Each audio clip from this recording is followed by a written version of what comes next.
योगी राम सूरत कुमार, योगी राम सूरत कुमार, योगी राम सूरत कुमार, ஜெய குருராயா. கடந்த சில எபிசோட்ஸ்ல நாம் ஜஸ்டிஸ் ஐயா அருணாச்சலம் ஐயாக்கு நம்ம பகவான்கிட்ட இருந்து கிடைச்ச அருமையான அனுபவங்கள் எல்லாம் அனுபவிச்சுட்டு வர்றோம். இந்த வார எபிசோட்லயும் ஜஸ்டிஸ் ஐயா ஷேர் பண்ண ஒரு அற்புதமான அனுபவத்தை நாம அனுபவிப்போம்.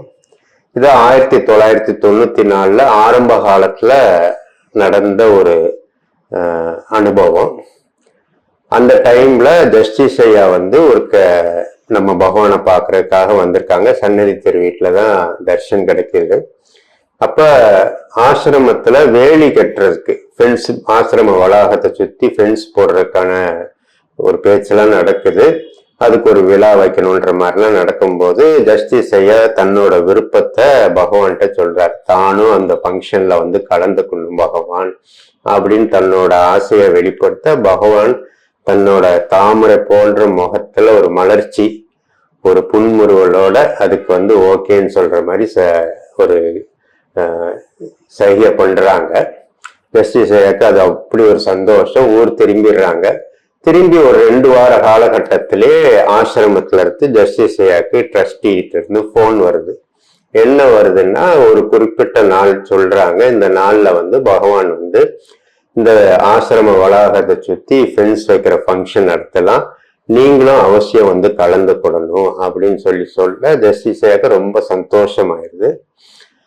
ஆனா அந்த சந்தோஷம் உடனே ஒரு ஏமாற்றம் ஆயிடுது. ஏன் அப்படின்னா, கேலண்டர்ல போய் பார்த்தா அந்த குறிப்பிட்ட நாள்ல ஜஸ்டிஸ் ஐயாக்கு கோர்ட்ல ஒரு வழக்கு முக்கியமான ஒரு வழக்கு விசாரணை இருக்கு. என்ன ஒரு வழக்கு விசாரணைன்னா, நம்மளோட பாரத தேசத்தோட முன்னாள் பிரதம மந்திரியா இருந்த மாண்புமிகு ராஜீவ் காந்தி அவங்களோட கொலை வழக்கோட விசாரணை அன்னைக்குதான் நடக்க இருக்கிற மாதிரி ஒரு ஏற்பாடு. அப்ப ஜஸ்டிஸ் ஐயாவால அன்னைக்கு திருவண்ணாமலை கிளம்பி போக முடியாதுன்ற ஒரு சூழ்நிலைய உணரும் போது ரொம்ப அவருக்கு ஏமாற்றமாயிருது, கோபம் வருது, ரொம்ப வருத்தமும் வந்துருது.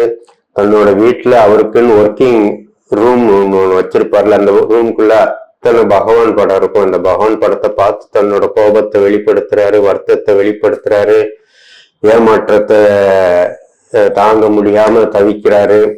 ஒரு ஒரு அந்த கோபம், ஏமாற்றம், வருத்தத்துல என்ன பண்றாருன்னா, அந்த அவரோட ஒர்க்கிங் ரூம்ல இருந்து எந்திரிச்சு போய் பகவான் மேல உள்ள கோபத்துல வேற ஒரு ரூம்ல போய் உட்காந்து வேலை பார்க்க ஆரம்பிச்சாரு. அப்படி ஒரு வருத்தம். நான் ஆசையா கேட்டேன், நீங்களும் அழகா சிரிச்சு வாங்கன்னு சொன்னீங்க, இப்ப பாருங்க இப்படி மாட்டிக்கிட்டேன்னு. உங்களுக்கு தெரியாத ஒரு விஷயமா நான் எனக்கு அது ரொம்ப ஏமாற்றமா இருக்குன்னு அப்படி வருத்தப்படுறாரு. சாமி மேல கோபமும் பட்டுறாரு. அப்படி இருக்கும்போது ஒரு 4 நாள்ல திரும்பியும் ஜஸ்டிஸ் ஐயாக்கு போன் வந்துருது. என்ன ஒரு போன் வருதுன்னா, ஆசிரமத்துல இருந்து தான் போன் வருது. இந்த மாதிரி பகவான் ஏதோ ஒரு சில காரணத்தினால அந்த வேலி, ஆசிரம வளாகத்தை சுத்தி வேலி வைக்கிற ஃபங்க்ஷனை கொஞ்ச நாள் தள்ளி போட்டிருக்காங்க. அது என்ன டேட்ல வச்சிருக்காங்கன்னா, வைகுண்ட ஏகாதசி அன்னைக்கு வச்சிருக்காங்க. ஸோ அதனால நீங்க அவசியம் அந்த நாள்ல கலந்துக்கோங்க, முதல்ல பிக்ஸ் பண்ண டேட்டு கிடையாதுன்னு. ஜஸ்டிஸ் ஐயாக்கு இப்ப திரும்ப சந்தோஷம் தாங்கல. அவரோட வீட்டுல இருக்கக்கூடிய அந்த ஒர்க்கிங் ரூம்ல பகவான் போட்டோவா இருக்கும்ல, அந்த பகவான் போட்டோஸ் முன்னாடிதான் வருத்தப்பட்டாரு, கோவப்பட்டாரு, தன்னோட ஏமாற்றத்தை எல்லாம் சொல்லி பகவான் போட்டோ முன்னாடிதான் அழுதுருக்காரு. திரும்ப அந்த ரூம்குள்ள ஓடி போறாரு. பகவானை பார்த்து கண்ணீர் விட்டு அழுகிறாரு. பகவான் என்னை மன்னிச்சிடுங்க, தப்பி தவறி உங்களுக்கு தெரியாத விஷயமே இருக்கா, என் மனசுல எப்படி ஒரு தாபம் இருக்குன்றத நீங்க உணர்வீங்கன்னு எனக்கு தெரியும். ஆனாலும் அந்த முதல் டேட் பிக்ஸ் ஆனப்ப என்னால வர முடியாதுன்ற ஒரு சூழ்நிலை எனக்கு தெரிஞ்சோன்னே நான் ரொம்ப உங்க மேல கோபப்பட்டுட்டேன், ரொம்ப வருத்தப்பட்டேன், ஒரு ஏமாற்றமா ஃபீல் பண்ணிட்டேன், என்னை மன்னிச்சிருங்க மன்னிச்சிருங்கன்னு சொல்லி அந்த போட்டோ முன்னாடி அப்படி சாமிகிட்ட ப்ரே பண்றாரு ஜஸ்டிஸ் ஐயா. அப்ப அந்த வைகுண்ட ஏகாதசிக்கு முந்தின நாள் நைட்டே தான் திருவண்ணாமலைக்கு வர்றதாகவும், ராத்திரி 8:30 மணிக்கு பகவானை சந்திக்க தர்ஷனுக்காக வர்றதாகவும் பகவானுக்கு ஒரு டெலிகிராம் எல்லாம் போட்டுறாங்க. அதுபடியே முந்தின நாள் நைட்டு ஜஸ்டிஸ் ஐயாவும் அவரோட சகோதரர் டாக்டர் ராமநாதன் டாக்டர் அவரும் போறாங்க திருவண்ணாமலைக்கு, சன்னதி தெரு வீட்டுக்கு போறாங்க. எப்பயுமே ஜஸ்டிஸ் ஐயா வர்றாங்கன்னா பகவான் அவருக்கு காத்திருக்கிறது உண்டு. மற்ற பக்தர்கள்லாம் அனுப்பிட்டு அவருக்கு ஒரு கான்சென்ட்ரேட் பண்ணி தர்ஷன் கொடுப்பாங்க. இது ஒரு வழக்கமா இருக்கக்கூடிய ஒரு நடைமுறை பகவான் நடத்துறது. அப்போ போகும்போது 8:30 மணிக்கெல்லாம் கரெக்டா போயிடுறாங்க. அந்த டெலகிராம்ல மென்ஷன் பண்ண மாதிரி போனோன்னு பகவான் எப்பயுமே அப்படி ஒரு ஆசையா அன்போட ரிசீவ் பண்ணி உள்ள கூட்டிட்டு போவாரு. ஆனா அன்னைக்குன்னு பார்த்தா பகவானோட முகத்துல ஒரு சீரியஸான லுக்கோட ஜஸ்டிஸ் ஐயாவை உள்ள கூட்டு போறாரு. டாக்டர் ராமநாதனும் உள்ள போறாங்க. உள்ள போய் உக்காந்தோன்னு பகவான் முகத்துல ஒரு சீரியஸ்னஸ் தான் இருக்கு. வழக்கமா பார்க்கக்கூடிய அந்த மலர்ச்சியோ ஒரு அன்பு இதெல்லாம் எதுவுமே தெரியல. ஏன் என்னன்னு இவங்களுக்கு புரியல. ஜஸ்டிஸ் ஐயாவுக்கும் டாக்டர் ராமநாதனுக்கும் புரியல. கொஞ்ச நேரத்துல பகவான் ஜஸ்டிஸ் ஐயாவை பார்த்து கேட்கறாங்க, நீங்க உங்களுக்கு செக்யூரிட்டியோட வந்திருக்கீங்களா அப்படின்னு சொல்லி கேட்க, ஜஸ்டிஸ் ஐயா அதுக்கு பதில் என்ன சொல்றாருன்னா, உலகத்தே பாதுகாக்கிற பகவான் நீங்க இருக்கும்போது நான் வெளியில எதுக்கு செக்யூரிட்டியை தேடணும் அப்படின்னு சொன்னோன்னு பகவானுக்கு இன்னும் கோபமாயிரு. கூட யாராவது செக்யூரிட்டி ஆபீசரோட வந்திருக்கீங்களா அப்படின்னு சொல்லி கேட்க, இல்ல அப்படின்றாரு. வெளியில யாரும் ஜுடிஷியல் ஆபீசர்ஸ் உங்களுக்காக யாரும் வெயிட் பண்றாங்களா, உங்களுக்கு துணைக்கு யார் இருக்காங்களான்னு, இல்ல அவங்க அந்த எஸ்கார்ட் ஆபீசர்ஸ்லாம் ஜஸ்டிஸ் தங்கியிருக்க திருவண்ணாமலையில தங்கியிருக்கக்கூடிய சர்க்கிட் ஹவுஸ்ல தான் இருக்காங்க, இங்க வரைக்கும் வரலன்னா பகவான் முகம் அப்படி ஒரு டென்ஷன். அவர் கை அப்படியே நாமத்தை சொல்லிக்கிட்டே அந்த உருட்டிக்கிட்டே இருக்கு. ரொம்ப ஒரு சீரியஸா பகவான் அந்த சூழ்நிலையில இருக்காங்க. இவங்களுக்கு ஏன் என்னன்னு புரியல. அப்ப பகவான் தன்னோட உதவியாளர் அங்க இருக்கக்கூடிய ஒருத்தரை கூப்பிட்டு, சன்னதி தெரு வீட்டு பக்கத்திலே கொஞ்சம் தூரத்துல ஒரு அட்வொகேட் இருக்காரு, பகவானோட பக்தர். அவர் பேர் விஸ்வநாதன்ஜி. அவரை போய் கூட்டிட்டு வரும்படியே இந்த உதவியாளர்கிட்ட உடனே நான் கூப்பிட்டேன்னு சொல்லி கூட்டிட்டு வரணும்னு சொல்லி அனுப்பிடுறாரு பகவான். இவங்களுக்கு ஏன் என்னன்னு புரியல. பகவான் முன்னாடி உக்காந்துருக்காங்க. அவரும் கூப்பிட போயிருக்காரு. பகவானும் ஏன் இன்னும் வரல, அந்த வக்கீல் ஏன் இன்னும் வரல, அந்த அட்வொகேட் ஏன் இன்னும் வரலன்னு ஒரு ஆவலோட இருக்காங்க. அந்த டைம் பகவான்கிட்ட டாக்டர் ராமநாதன் சார் கூட ஏதோ ஒரு பேச்சு எடுக்கும்போது சாமி என்ன சொல்லிடுறாங்கன்னா, கொஞ்ச நேரம் எல்லாரும் அமைதியா இருப்போம், யாரும் பேச வேண்டாம் அப்படின்னு சொல்லி ரொம்ப சீரியஸா இருக்காங்க. அந்த அட்வொகேட் வர்றதுக்காக ரொம்ப ஆவலோட எதிர்பார்த்துக்கிட்டு இருக்காங்க. அந்த அட்வொகேட்டும் வந்துடுறாரு. வந்தோன்னா பகவானை பார்த்து நமஸ்காரம் பண்ணி கீழே உட்காரலன்றாரு. பகவான் அவரை உட்கார விடக்கூட இல்லை. அவரை பார்த்து பகவான் என்ன சொல்றாரு, ஜஸ்டிஸ் அருணாச்சலம் வந்திருக்காரு, எந்த ஒரு பாதுகாப்பும் இல்லாம வந்திருக்காரு, அது ரொம்ப தப்பு. உடனடியா போய் அவருக்கு ஒரு போலீஸ் பாதுகாப்பு ஒரு படையோட வரணும் நீங்கன்னு சொல்லி அவரை அனுப்பி விட்டுறாரு.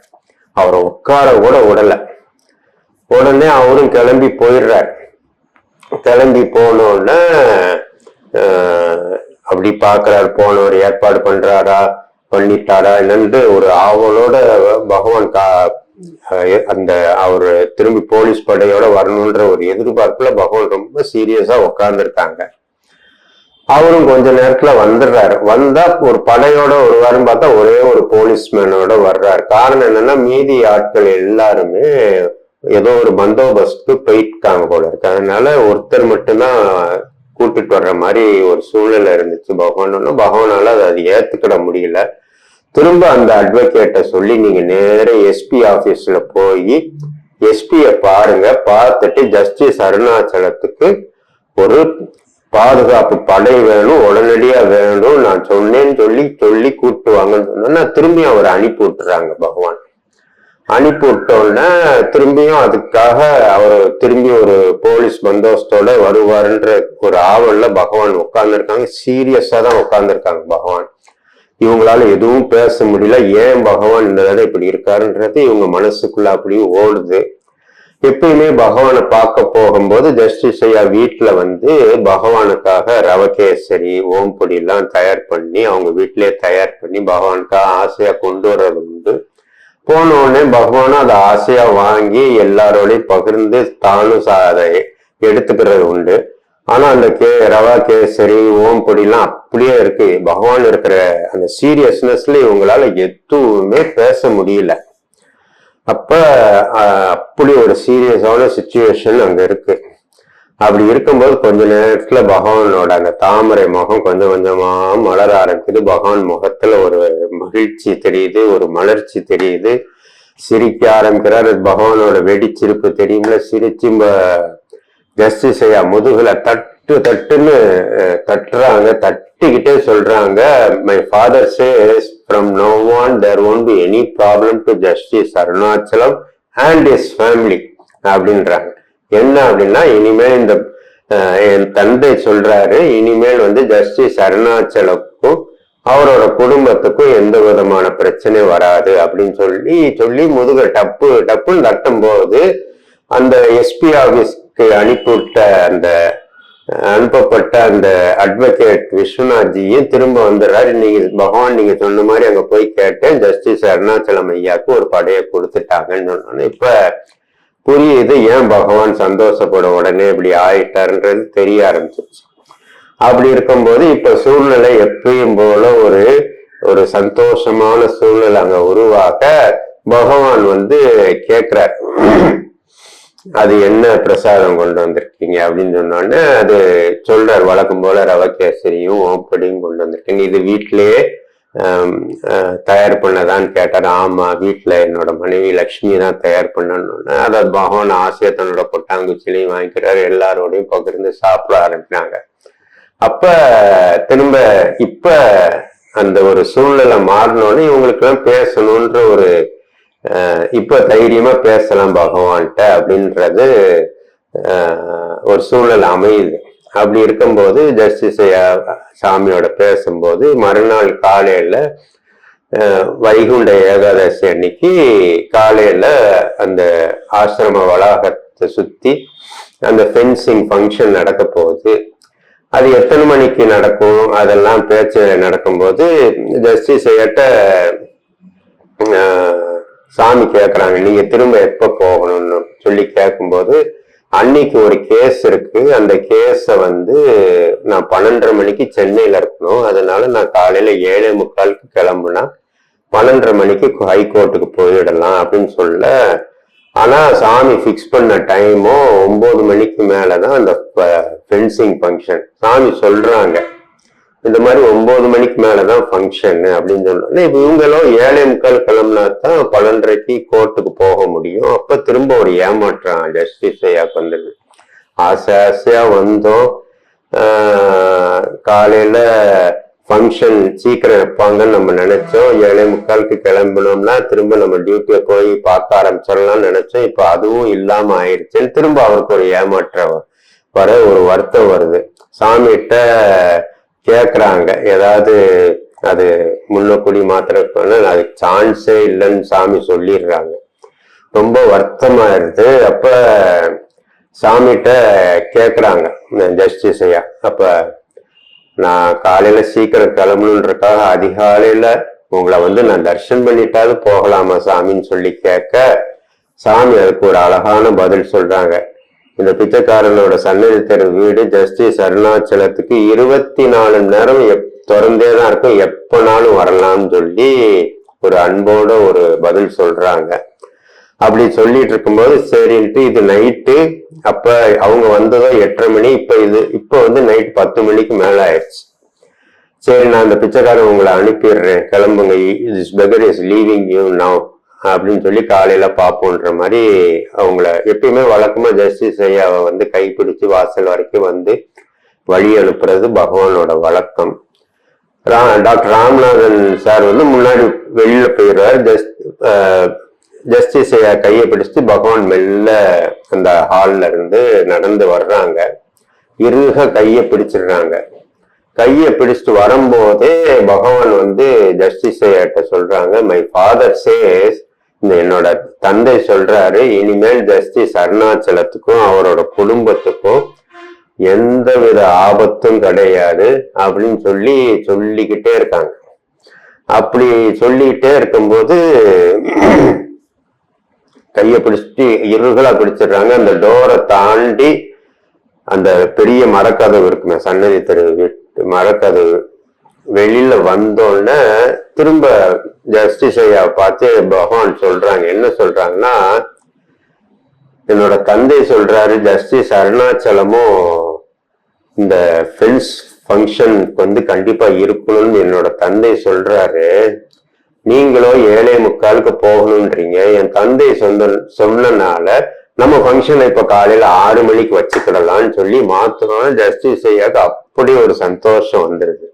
பகவான் நம்மளோட சின்ன சின்ன ஆசைகளை நமக்கு ஏத்த மாதிரி தன்னோட ப்ரோக்ராமே மாத்துறாருன்னு அப்படி ஒரு சந்தோஷம் வர ஜஸ்டிஸ் ஐயா பகவான்கிட்ட கேட்கறாங்க. நான் காலையில அதிகாலையில உங்களை கூப்பிட வரட்டுமான்னு சொல்லி கேட்கிறாரு. அதெல்லாம் வேண்டியதில்லை அப்படின்றாங்க. அப்ப நாங்க காலையில அதிகாலையில சீக்கிரமா ஆசிரமத்துல போய் பகவானுக்காக வெயிட் பண்ணட்டுமான்னு சொன்னோம்.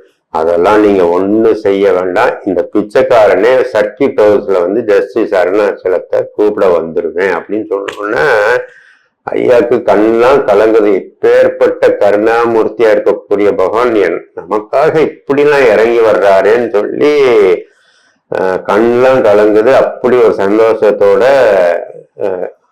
திருவண்ணாமலையில அவர் தங்கியிருந்த சர்க்கிட் ஹவுஸ்க்கு திரும்பிடுறாங்க. திரும்பினோன்னு பகவான் ரொம்ப பங்க்சுவலா இருப்பாங்களா, சொன்ன மாதிரி காலையில 5:45 சர்க்கியூட் ஹவுஸ்க்கு ஜஸ்டிஸ் ஐயாவை கூப்பிட வந்துடுறாங்க. அவங்களும் டாக்டர் ராமநாதன் சாரும் கூட போறாங்க. பகவானோட ஆசிரமத்துக்கு போயிடுறாங்க.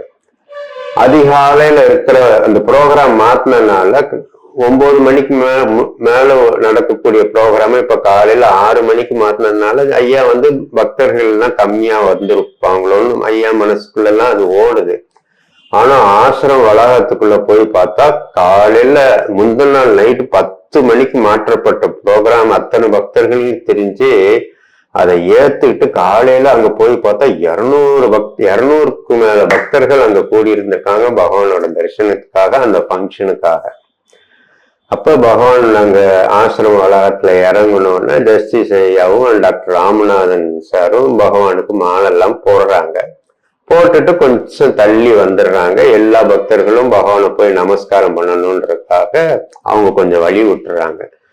அப்படி கொஞ்சம் பேர் உள்ள போய் பகவானை நமஸ்காரம் பண்ணும்போது உள்ள இருந்து பகவானோட குரல் கேட்குது, where is justice Arunachalam, justice Arunachalam எங்க இருக்கார் அப்படின்னு சொன்னோன்னா இவரு ஜஸ்டிஸ் ஐயா என்ன பண்றாங்க, அந்த கூட்டத்துல வெளியே உள்ள போய் திரும்ப பகவான் பக்கத்துல போனோன்னா சாமி ஜஸ்டிஸ் ஐயாட்ட சொல்றாங்க, you cannot leave this beggar like this, இந்த பிச்சைக்காரனை நீங்க விட்டுட்டு இப்படி எல்லாம் போகக்கூடாது அப்படின்னு சொல்லி திரும்ப இருக கையை பிடிச்சுக்கிறாங்க பகவான். அப்ப அந்த இது ஃபங்க்ஷன் ஆரம்பிக்கக்கூடிய நேரமும் வந்துருது. பகவானுக்காக அங்க மேடெல்லாம் இருக்கு, அதுல உட்கார்ந்துருக்காங்க. அந்த ஃபங்க்ஷன் ஆரம்பிக்கும் போது பகவான் ஜஸ்டிஸ் ஐயாட்ட கேட்கறாங்க. என்ன கேட்கறாங்க அப்படின்னா, நீங்க எத்தனை மணிக்கு போகணும் அப்படின்னு சொன்னது 7:45 போகணும் சாமின்னு சொல்ல 7:30 மணிக்கு கேட்கறாங்க. ஒவ்வொரு 2 நிமிஷத்துக்கு டைம் என்னாச்சு, இன்னும் எத்தனை மணிக்கு கிளம்பணும் அப்படின்னு சொல்லி கேட்டுட்டே இருக்காங்க. அது பக்தர்கள் எல்லாருக்கும் தெரியும். பகவான் ஒரு டைம் ஃபிக்ஸ் பண்ணிட்டாங்கன்னா அது டைம் என்னாச்சுன்னு கேட்பாங்க. அது வழக்கத்துப்படி ஜஸ்டிஸ் ஐயாட்ட கேட்டுக்கிட்டே இருக்காங்க. 7:30 மணில இருந்து அந்த 7:45 வரைக்கும் பல தடவை கேட்டுறாங்க. கேட்க 7:45 சாமி என்ன சொல்றாங்க, ஜஸ்டிஸ் ஐயாட்ட, my father says Justice Arunachalam should not leave now, a bit later. என்னோட தந்தை ஜஸ்டிஸ் அருணாச்சலம் இப்போ உடனே கிளம்பக்கூடாது, கொஞ்சம் நேரம் கழிச்சு தான் கிளம்பணும்னு சொல்றாங்கன்னா ஜஸ்டிஸ் ஐயாவால் அதை மறுக்க முடியல. ஏன்னா சாமி எதை செஞ்சாலும் நல்லதை தான் செய்வாருன்றது இப்போ நடந்த விஷயங்களை வச்சு அவருக்கு தெரிய வந்ததுனால எதையும் மறுக்கலை, அமைதியாக உட்காந்துருக்காரு. ஒரு 8:40 ஆனோன்னா சாமி ஜஸ்டிஸ் ஐயாவுக்கும் டாக்டர் ராமநாதன் சாருக்கு கை நிறைய பிரசாதம் கொடுத்து நேர சென்னைக்கு கிளம்புங்க, 7:45 போல 8:45 அவங்களுக்கு விடை கொடுக்குறாங்க. கிளம்புங்க, எங்கேயும் நிற்கக்கூடாது, எதுவும் பசிச்சதுன்னா நான் கொடுத்த பிரசாதத்தை சாப்பிட்டுக்கோங்கன்னு சொல்லி அவங்கள வழி அனுப்பிடுறாங்க. வழி அனுப்பும்போது சாமி அவங்களுக்கு சொல்கிறாங்க, என்ன சொல்கிறாங்கன்னா, நீங்கள் போகும்போது ஏதாவது ஒரு ப்ராப்ளம் வந்துச்சுன்னா யோகிராம் சுரத்குமார் 3 தடவை நம்பிக்கையோடு சொல்லுங்கள், எங்கள் அப்பா உடனே அங்கே வருவார், இந்த பிச்சைக்காரனும் அங்கே தான் இருப்பேன், உங்களுக்கு கேரண்டி பண்ணுறேன், உங்களுக்கு எந்த ஒரு பிரச்சனை வராமல் பார்த்துக்கிடுவேன், தானும் பார்த்துக்கிடுவேன் அப்படின்ற மாதிரி ஒரு உத்தரவாதம், ஒரு கேரண்டியோடு அவங்கள அனுப்பி விடுறாங்க. அப்போ அவங்க சென்னைக்கு உள்ள நுழைஞ்சிடுறாங்க. அந்த மெரினா பீச் வழியில் வரும்போது அந்த ஒரு இடத்துல பார்த்தீங்கன்னா கரெக்டாக ஒரு 12:30 மணிக்கு மேலே அவங்க ரீச் ஆகிறாங்க. அந்த இடம் ஃபுல்லாக கண்ணாடி தூளும் ஒரு கலவரம் நடந்த இடம் மாதிரி இருக்குது. கார்லாம் நிறைய 2-3 கார்லாம் டேமேஜ் ஆகிருக்கு, பஸ் எல்லாம் டேமேஜ் ஆகி கிடக்கு, ரோடு ஃபுல்லாக கண்ணாடி சில்லாக கிடக்கு. ஒரு பெரிய கலவரமே அந்த இடத்துல நடந்த மாதிரி ஒரு அமைப்பு அங்கே இருக்குது. ஐயாவுக்கு அந்த அங்கே இருக்கிற ஆஃபீஸர், போலீஸ் ஆஃபீஸர்கிட்ட கேட்குறாங்க என்ன ஆயிருக்கு அப்படின்னோடனே, இல்லை ஒரு ரவுடி கோஷ்டி வந்து ஒரு பெரிய தகராறு பண்ணி கலவரம் பண்ணிட்டாங்க, வரப்போகிற காரை கண்ணாடியை உடைக்க, பஸ்ஸு கண்ணாடியை உடைக்க, அதெல்லாம் இப்போ தான் ஒரு கட்டுப்பாட்டுக்குள்ளே கொண்டு வந்திருக்கோம், நல்ல வேலை நீங்கள் ஒரு அரை மணி நேரத்துக்கு முன்னாடி வரலை அப்படின்னு சொல்லி அவர் சொல்ல, இப்போ தான் ஜஸ்டிஸ் ஐயாவுக்கு புரியுது ஏன் பகவான் வந்து 7:45 கிளம்புறதுக்குள்ள 8:45 கிளம்ப வச்சாங்க. வந்திருந்தால் இந்த கலவரத்தில் மாட்டியிருப்போம், மாட்டியிருந்து நமக்கு ஒரு பிரச்சனையாக இருக்கும், அது வராமல் பகவான் தடுத்திருக்காரு. அது மட்டும் இல்லை, அந்த ரவுடி யாருன்னா 3 நாளைக்கு முன்னாடி பகவான் பார்க்குறதுக்கு ஜஸ்டிஸ் ஐயா சென்னையிலேருந்து கிளம்புறதுக்கு முன்னாடி அந்த ரவுடிக்கு மேலே ஒரு தீர்ப்பு எழுதியிருந்தார், காவல் தடுப்புல அவரை வச்சிருக்கணும் அப்படின்னு சொல்லி ஒரு தீர்ப்பு போட்டு வந்திருக்காரு. அந்த தீர்ப்புல உள்ள ஒரு அதிருப்தி கோபத்தில் அந்த ரவுடி வந்து ஒரு பெரிய கலவரத்தை இங்கே உண்டு பண்ணியிருக்கான். ஜஸ்டிஸ் ஐயாவுக்கு அது ஒரு தீங்கு உண்டாக்கணுன்ற ஒரு எண்ணத்துல தான் இந்த கலவரத்தெல்லாம் நடத்தியிருக்கான் அப்படின்னு இவருக்கு புரியுது. அப்போ இந்த கலவரத்துலேயும் அந்த ரவுடியோட தீய எண்ணத்துலேயும் தான் மாட்டாமல் இருக்கணுன்றக்காகத்தான் பகவான் வந்து தன்னை நிப்பாட்டி அனுப்பியிருக்காருன்றது பகவானோட லீலை. அப்போ தான் ஐயாவுக்கு புரியுது. அப்போ சொல்கிறார், பகவானுக்கு தெரியாத விஷயமே இல்லை, நம்மளை எவ்வளோ பாதுகாப்பாக வச்சுக்கணும்னு எவ்வளோ பாடுபடுறாரு நம்ம பகவான்ற இந்த அனுபவத்தை சொல்லி உருகி பகவான் சொன்னார், தன்னை எப்படிலாம் காப்பாற்றிருக்காரு பகவான் அப்படின்றத உருகி சொன்னார். அப்போ நம்மளை பாதுகாக்கிற தெய்வம் நம் பகவான் யோகிராம் சுரத்குமார் இந்த அனுபவத்தை சொல்லி ரொம்ப அற்புதமாக சொன்னார். இந்த அனுபவத்தை தான் உங்களோட ஷேர் பண்ண நினச்சேன். Jai Yogiram Suratkumar. Yogiram Surat Kumar,